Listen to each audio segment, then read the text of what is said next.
and welcome to the Virtual Business Owners Network on Friday, the 13th of March 2026.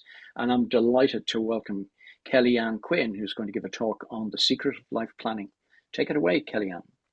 Yeah, so thanks, Alex. So, what is the secret of life planning? So, life planning is financial planning, and there's no real secret. This is financial planning 101. So, your full financial life cycle in monetary terms. So the day you're born, your human capital is at the highest. So, that's your ability to earn income.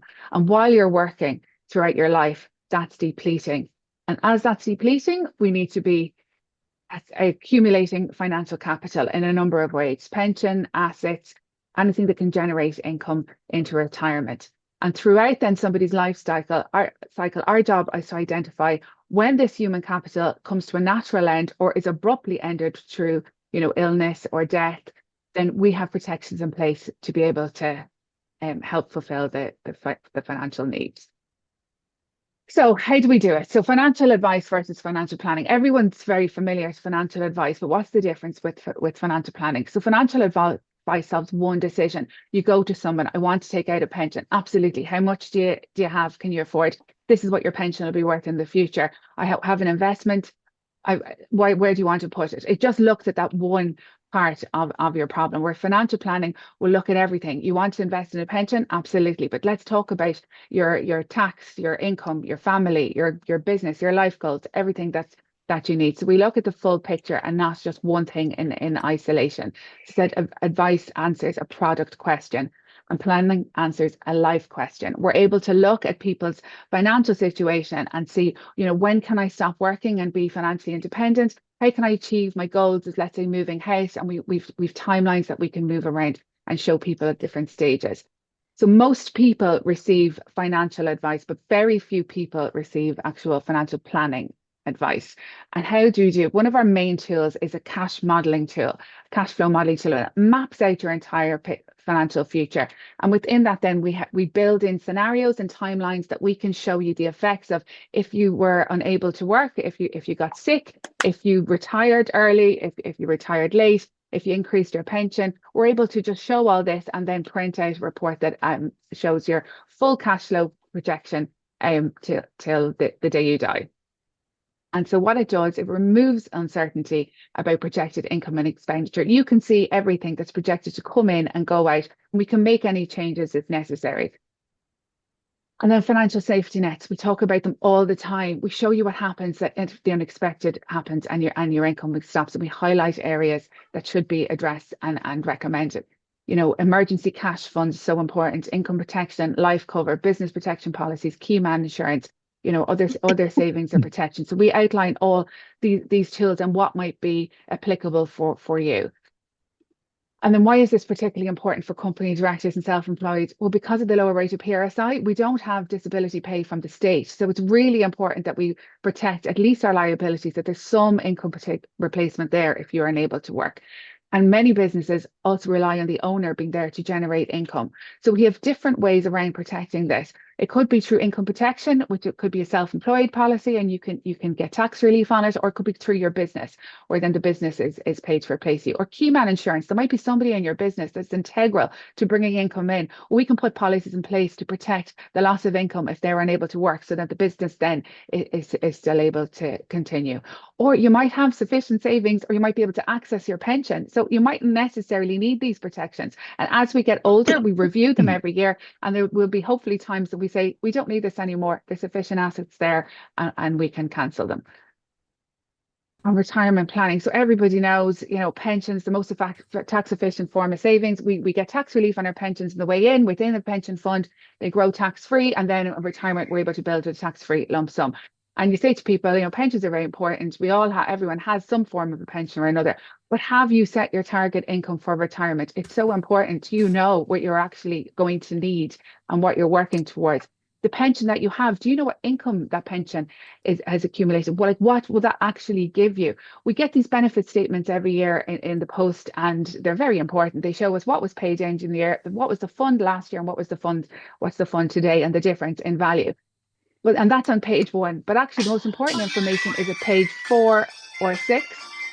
And that shows, in today's terms, the real value of what that pension income will provide. So a lot of people think my pension is going to give me 30,000 a year income, but actually if we take account of inflation, that could be discounted and it might only provide 20,000. So it's really important that today's value. The effect of retiring earlier, people talk about, I might retire early, earlier. I'm planning from 65. That's fantastic. But let's look and see, how do we do that? Do we need to maximize pension funding now? Are you aware that your state pension won't kick in until 66? Do we need to structure a tax-free lump sum to be able to bridge that gap? Do we have different pension pots? So it's all about knowing and planning. Are all your income assets being considered? If you're talking to somebody about pension solely and they're not talking about your business, they're not talking about all your assets, we need the full puzzle. We need to look at the jigsaw and see everything that's coming in. And are you aware of your retirement options? Every year when you're talking about your pension, you should be talking about your retirement options. There's different ways to take your retirement options. And it's really important that every year we're looking at what they can provide. And again, your business will be a big part of that. Are you going to sell your business? Is it going to provide an income? And that should be really included in your financial plan. And if you are going to sell your business, are you planning towards different reliefs that will be available, such as entrepreneurial relief and retirement relief? And then investing, we all have some form of investment or another, but to have targets attached, it is so important that we're not just aimlessly saving. We need to be able to monitor and track, just like we do with all our business goals. We need to be able to track and make sure that our money is working effectively and that we know that we're moving in the right direction and reviewing it every year. And estate planning is something that's really overlooked. And again, a lot of people, it's at the end of a financial plan and it's the end of a fact find. Do you have a will? But it can be so important and how your money is passed down. There can be massive tax inefficiencies. Even the wording can make a difference in a will. And I just have a case at the moment that people came to me. They're two siblings, and their brother didn't have a will, and everything was left in testate to them. So their house was in disrepair. They had to do a lot of work to get the house able to sell it, and they had to get planning permission and a huge amount of cost. But they were shocked that then they're paying tax, like capital acquisitions tax, then as part of the inheritance on those costs, because they were left the assets. They weren't left the proceeds. So just wording on a will, had the will stated they inherited the proceeds of the house, well, then that would have been all discounted from the state, and they could have then received just the value after all the costs. So it's just small little things that should be reviewed, and they can make a big difference overall. So who is financial planning for? I mean, it really is for everybody, but people with complex finances, if it's not straightforward, if you're not a standard PAYE income earner, if you have different types of income or your income fluctuates and you want to map out and see what your future looks like, building wealth. There's a misconception that, financial planning is for people who've already accumulated a lot of assets. Well, it's so important that we make sure at the beginning when we're planning that we have it appropriately invested and we have our emergency funds and we know where we're taking our money for our different needs from our different pots.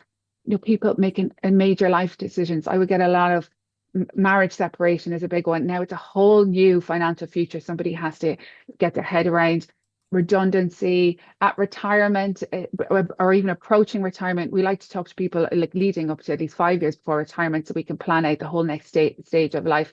And then people who want just financial clarity, like I had someone who came to me there recently for a mortgage. The bank had told her, absolutely, you can fully afford the mortgage, but she was anxious because she wasn't sure if she was going to remain at the same level. So we did a few scenarios, dropping her salary at different levels, and then she was happy that she could afford it and move on. So that is a whistle-stop tour of financial planning and who it's for. My goodness, Kellyanne, when you said you'd be quick, you are. Thank you very much for Yeah. that. No